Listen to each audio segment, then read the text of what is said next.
Welcome to the program. Lawyers for Dennis Miracles Aboagye are currently in negotiations with the Economic and Organized Crime Office, EOCO, to secure his release.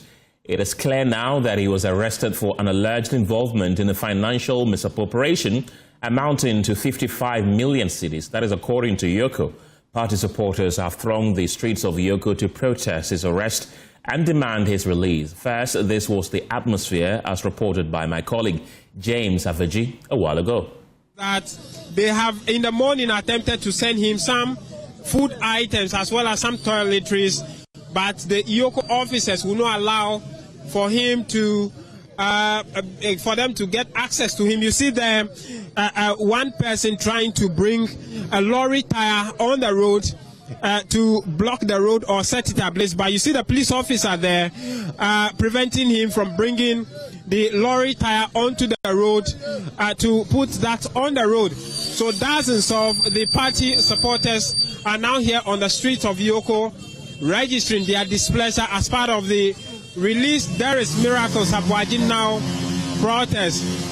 You see the officer there trying to prevent them still from bringing the tires. Another person here is sending in a motorbike tire to the road, but the police officer there trying to calm him down, asking him politely to send back the motorbike tire from the road. But you see some of them still on their motorbikes parked on the road, in the median of the road, as well as other parts of the road, cladded in red armbands on their head and on their wrist as part of the displaying their displeasure over the continuous arrest of Dennis Miracles Aboagye. And so this is how the streets look like. This is how the street is looking like. Let's get to speak to some of them who are currently here. Boss, let's know you. Can I assume that you are the leader for the support? Yes, I am a member of the National Communications Team as well. My name is Benjamin Jawapia, aka Bengazi. Why did it take you guys so long to come? The scheduled time was 7 a.m. Well, you see, when we had when we heard the news yesterday, we were trying to gather our base, and in fact, these are the supporters of Miracles Aboagye. In fact, what is happening in our country is very sad, and that is why we are coming out in our numbers to make sure that at the end of the day, we see Miracle with us. If we don't see Miracles with us, there's going to be a lot of, destruction on the road. I'm sure that the demand is for his release. Yes. What have you been hearing from the other leadership of the party with regards to his arrest, his current condition, and access to lawyers? In fact, this morning when I spoke to a very close associate of Miracles, Goodfellow had already told me that he had come to EOCO and that the lawyers were working on his bail conditions. So as we speak, we just want to make sure, because we have seen enough precedent where people are kept in prison or in cell custody for more than 48 hours. As I speak to now, this morning I had a chance to speak to Miracle's wife. He says Miracle is on medication. That is our fear. That is our fear, that they release him on time. We've seen the likes of Abronye and others being in custody for over 3 days, 4 days, some up to 7 days and others. So that's our fear. We are pleading with the president to talk to Raymond Acha to release Miracles Aboagye for us. That is all that we are asking for. If by close of day, if we do not hear anything, our demonstration will continue, our protest will continue to when we see Miracles finally with us. Okay, but I'm sure the request of the police so that they can get this under control, right, is that your boys should not bring the tires onto the road. I hope you talk to them. Well, I'll talk to the guys. Okay. In fact, this is not a safe situation, but I'll talk to them. I'll do my best to manage the situation. You see the numbers that we came in with. All that we are asking is that Mr. President should act. There's been enough precedents where people are being kept without, within the lawful mandate that they are supposed to be out. That's all that we are asking. What's your name again? Benjamin Jawapia. My name is, I'm a member of the NPP Communications Team. Benjamin. Friend of Miracles as well. Thank you, Benjamin. And he identifies himself as a member of the National Communications Team of the NPP, who's been speaking to us and said he is leading the rest of the team as the police continue to urge them to leave the road and also take off the lorry tires as well as the motorbike tires that they were trying to bring onto the road